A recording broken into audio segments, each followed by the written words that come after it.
Olá!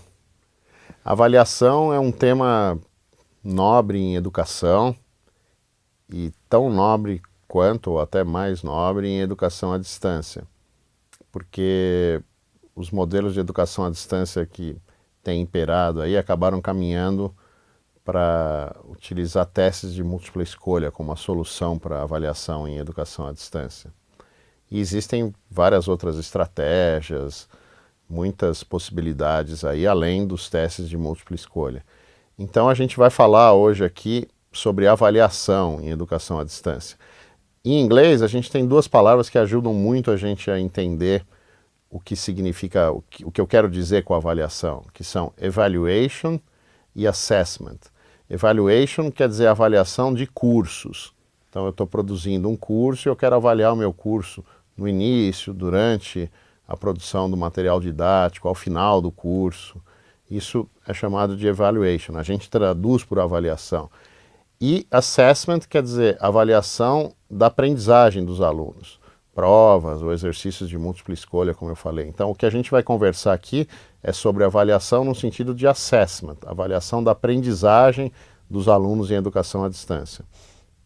Eu tenho trabalhado com esse tema há bastante tempo e refletido, meditado bastante, e eu vou apresentar aqui uma tabela, uma matriz que eu tenho desenvolvido, que está dividida em 4 partes, 5 partes, na verdade. Então, ela começa com... eu vou usar palavrinhas aqui para definir cada uma das partes. Quando, como, quem, que, relatórios no final. Então, como, quando, quem, que e relatórios. Essa vai ser a sequência da nossa apresentação. Então, vamos começar com o como. É possível fazer a avaliação individual dos alunos e fazer a avaliação em grupo. Isso na educação presencial, na educação à distância também.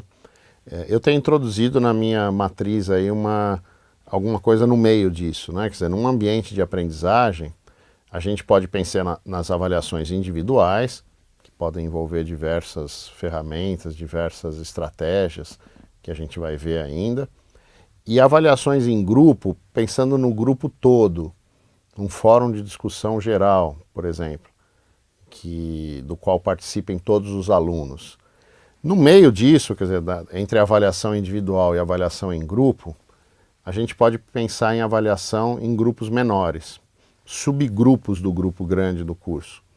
Então, você pode dividir, por exemplo, em um ambiente de aprendizagem, uma turma, vamos dizer, de 100 alunos, 60 alunos, em grupos de 20, de 5, de 10.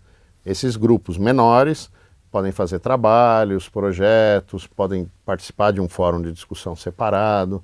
Então, a gente pode pensar num contínuo, assim, desde a avaliação do aluno individual até a avaliação em grupo, total, todos os alunos do curso, atividades que envolvam todos os alunos do curso, numa avaliação, e no meio disso, grupos maiores ou menores, né? É importante, como em todos os casos que nós vamos ver aqui nessa matriz que eu estou propondo, é importante que a gente pense na variação dessas atividades.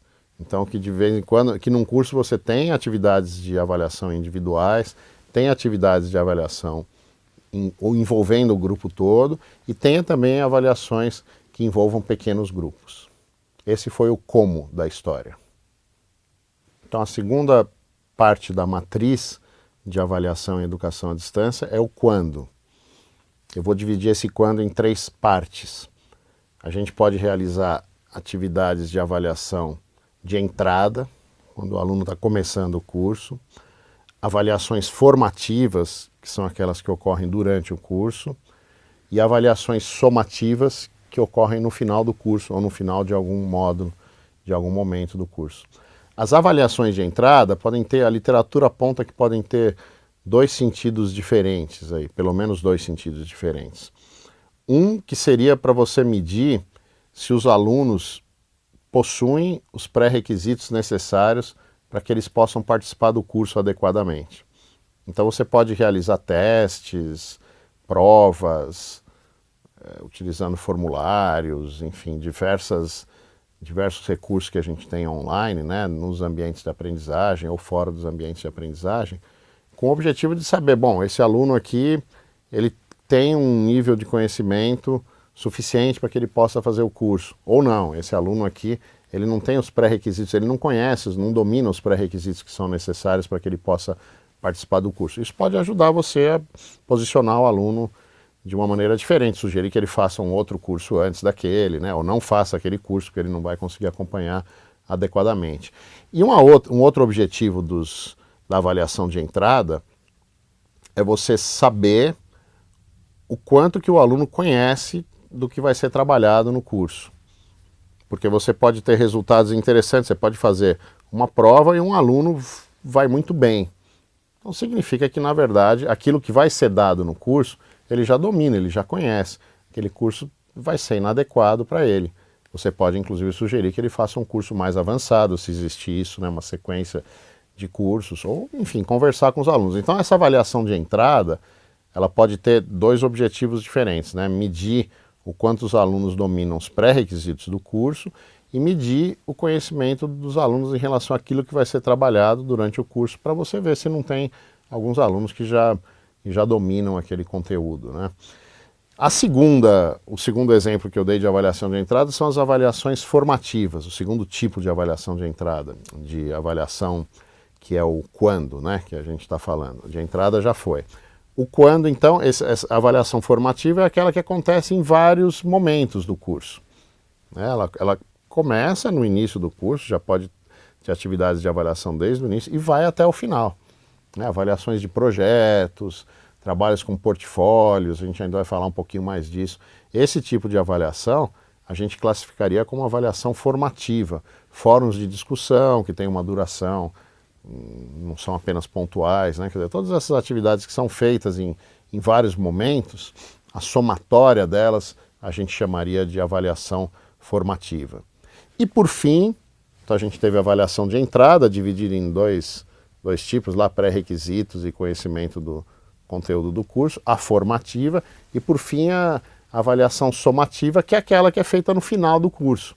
Pode ser uma prova, pode ser um trabalho escrito, pode ser testes, né? Ela pode ser feita nos finais de módulos ou nos finais de curso, que ela tem o objetivo de medir o como foi o aprendizado dos alunos, né? Você pode inclusive comparar os resultados dessas provas, dessas avaliações somativas com aquelas avaliações de entrada.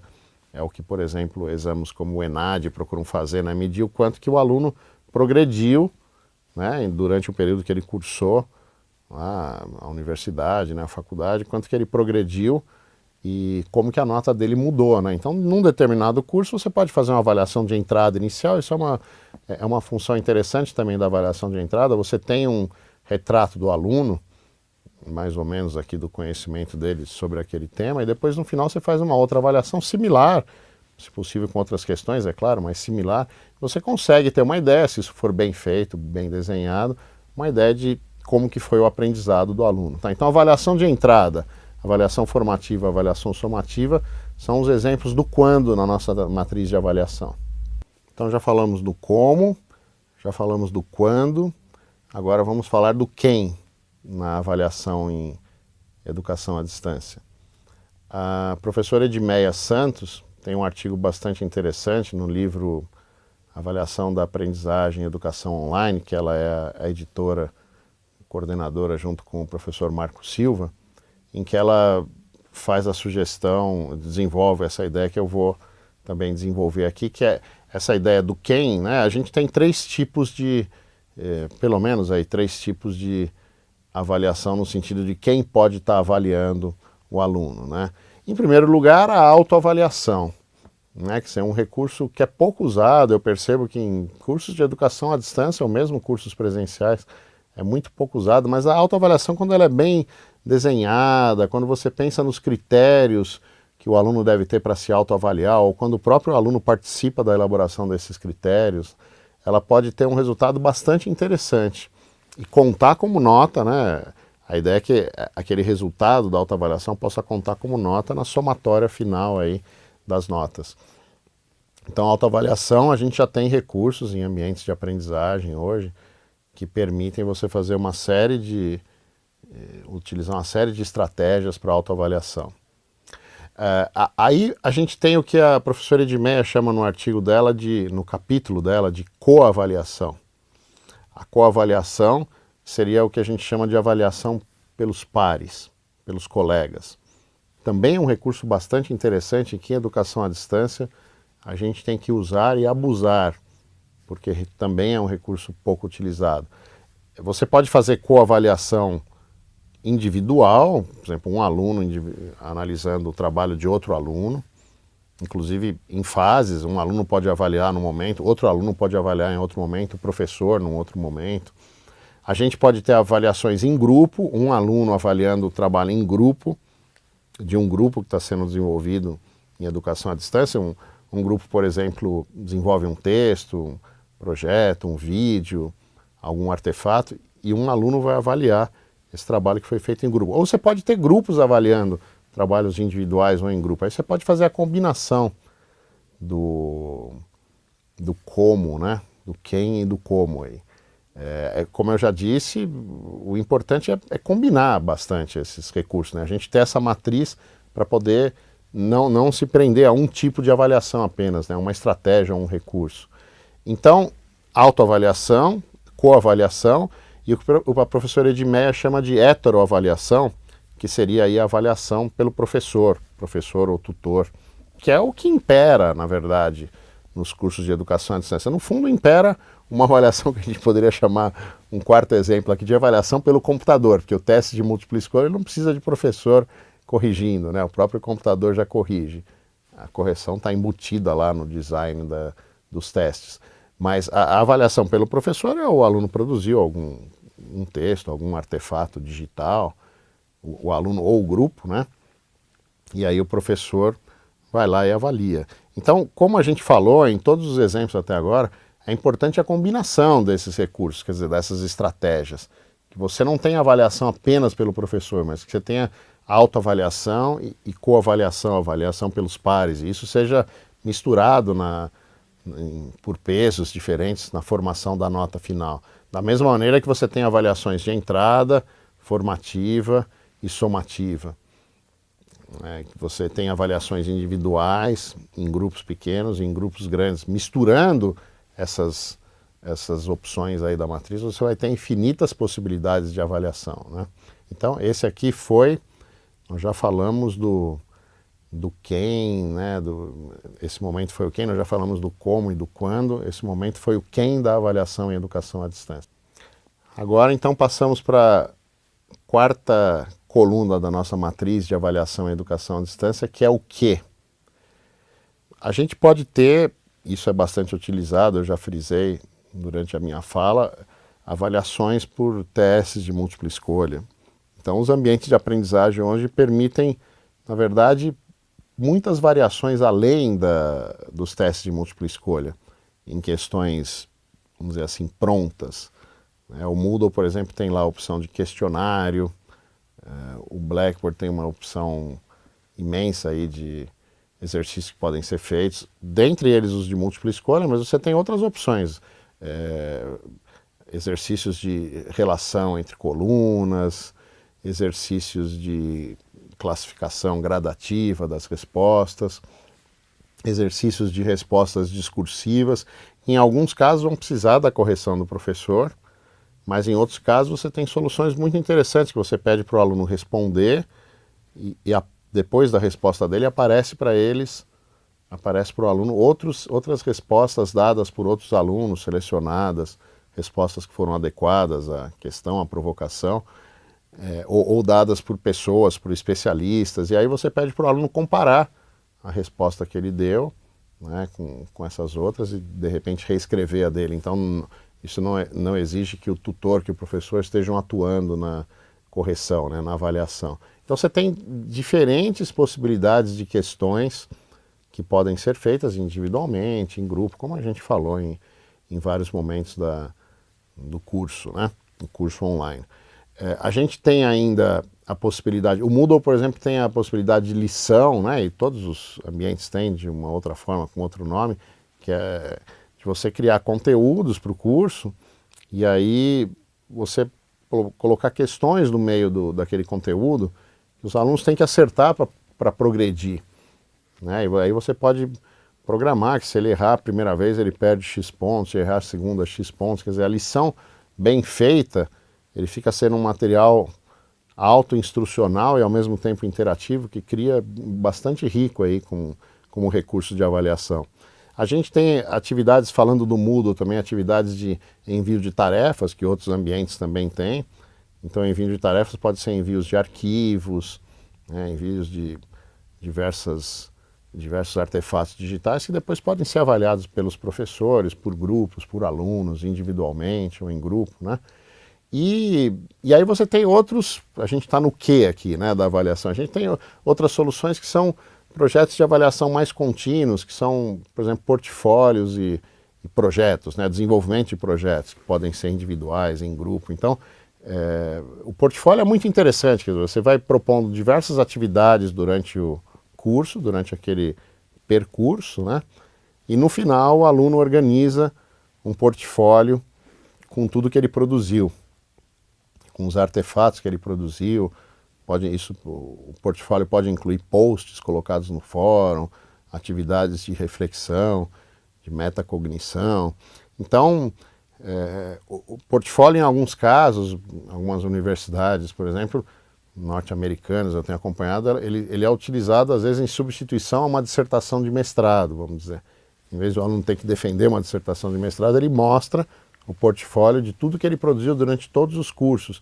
E aí tem um trabalho final, é claro, de organizar aquele portfólio e apresentá-lo de forma adequada, né? Refletir sobre a própria produção. Então e projetos também, projetos em grupo ou individuais, né? Que o aluno vai fazendo durante todo o curso e ele pode ser avaliado formativamente em alguns momentos durante o processo e depois ele é avaliado somativamente, quer dizer, no final, quando ele entrega o projeto, né? Então esse foi a quarta parte da nossa matriz de avaliação em educação à distância. Por fim, tudo que a gente viu até agora, o que, quando, como, quer dizer, quem, em que momento, os tipos de avaliação, todas essas propostas que foram feitas aqui podem ser combinadas com relatórios que oferecem estatísticas do trabalho do aluno no ambiente de aprendizagem, né? Os relatórios sozinhos, eles não têm sentido, não têm função, não são ferramentas ricas para contribuir para a avaliação do aprendizado do aluno.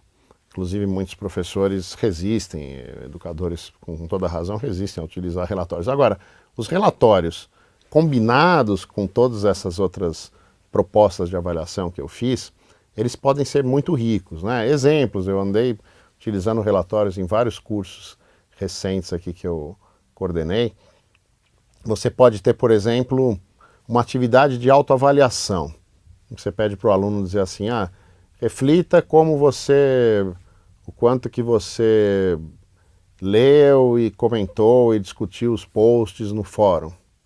E o aluno, na autoavaliação, dá uma nota para ele lá, 10, 9, 8, vamos dizer.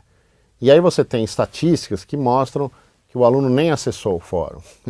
Acessou pouquíssimas vezes, quase não acessou, né? Então aí você tem um argumento para conversar com o aluno, para questionar a autoavaliação dele, né? Ou você pode propor atividades de autoavaliação, tipo,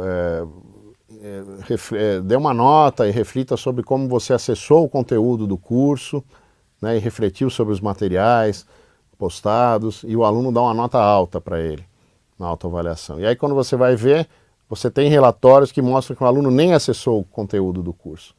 Acessou pouquíssimos conteúdos que foram disponibilizados, né? Eu estou dando exemplo de autoavaliação, mas a gente pode ter outros tipos de exemplo. Você tem situações em que um aluno... A gente tem um fenômeno que é chamado de aprendizagem vicária, né? Que significa aquele aluno que, por exemplo, entra no fórum, lê muita coisa, lê muito o que os outros colocaram, mas não fala muito, é tímido, né? Isso é possível detectar através de relatórios, quer dizer, você consegue checar os alunos que entraram mais, que leram mais os posts dos colegas e aqueles que leram menos. Então, às vezes, um aluno que leu muitas coisas, ele pode ter falado um pouco menos no fórum, mas depois numa atividade de reflexão ele fala bastante. Quando você bate com o relatório, você percebe que ele realmente leu, acessou muitos outros posts, né? E você pode também ter situações de alunos que acessaram muito pouco os posts dos colegas, isso o relatório mostra, e ao mesmo tempo escreveram muito. Então, a princípio, se você olhasse apenas para o fórum, você diria, puxa, esse aluno participou bastante. Ele participou falando, mas na verdade, no sentido da aprendizagem vicária, de quanto que ele acompanhou as coisas sem falar, ele leu menos, ele refletiu menos, provavelmente, né, naturalmente menos do que aqueles que acessaram mais os materiais. Então, os relatórios, isso dá um pouco de trabalho, né? O relatório sozinho para gerar uma nota, como eu falei, não tem sentido, mas você procurar combinar os relatórios com as avaliações somativas, formativas, e inclusive principalmente as autoavaliações, né? Acaba sendo muito rico e apesar do trabalho acaba valendo a pena para você finalizar lá as possibilidades de avaliação lá, né? Então, de tudo que eu falei, o que essa matriz que eu estou construindo, o que eu proponho com ela, é que você tenha um rol aí, uma quantidade de opções, de gradações, inclusive, de tipos de avaliação em cada uma dessas categorias, né? Quem, como, quando, que, né? Que foi o que eu falei, além dos relatórios. Então, que você tenha dentro de cada uma dessas categorias uma gradação, uma diferença de avaliações, de estratégia de avaliação, e que no design do seu curso você combine essas diferentes estratégias para que você não tenha apenas um tipo de avaliação, em apenas um momento, feita apenas por um grupo de pessoas ou por uma pessoa. Você tenha você use diferentes estratégias, né, no seu design de avaliações. E, além disso, uma segunda coisa, que você possa mudar o projeto das suas avaliações. Quer dizer, dependendo do grupo, a avaliação à distância, a educação à distância permite isso, como a presencial, mas a distância, muitas vezes é muito rígida, com um design institucional que deixa tudo prontinho, as avaliações prontas, ok? E às vezes você percebe no começo do curso que aquilo não vai funcionar. Aquele grupo, por exemplo, que você tem é um grupo que participa muito de fórum, mas faz poucas atividades em grupo, ou as atividades em grupo funcionam bem, mas é um grupo que não discute muito nos fóruns. Ou às vezes você percebe que é um grupo que, se você der atividades mais individuais, você tem uma resposta melhor. Então é importante que você tenha, obviamente, um design da avaliação, mas que como tutor, como professor, você tenha essa matriz sempre em mente, como um background lá atrás do que você está fazendo, e que você possa ir repensando, falando, bom, aqui eu vou mexer, vou mudar, vou utilizar agora uma atividade mais individual, vou fazer atividades mais somativas, né? Desde que você tenha todas essas opções para usar. É isso, então, foi uma conversa aí sobre avaliação em educação à distância, avaliação da aprendizagem, e aqui embaixo no YouTube, se você estiver no YouTube, se não, venha para o YouTube, aqui embaixo eu gostaria de usar o próprio ambiente do YouTube, quer dizer, os comentários, para que a gente possa discutir um pouquinho essas ideias. Os comentários do YouTube têm algumas limitações, tamanho, você não pode colocar links, mas vamos procurar superar isso e brincar um pouquinho usando o YouTube como um ambiente de aprendizagem. Então vocês estão convidados a comentar aqui embaixo, conversar. Eu estarei presente e continuando a conversa com vocês. Obrigado.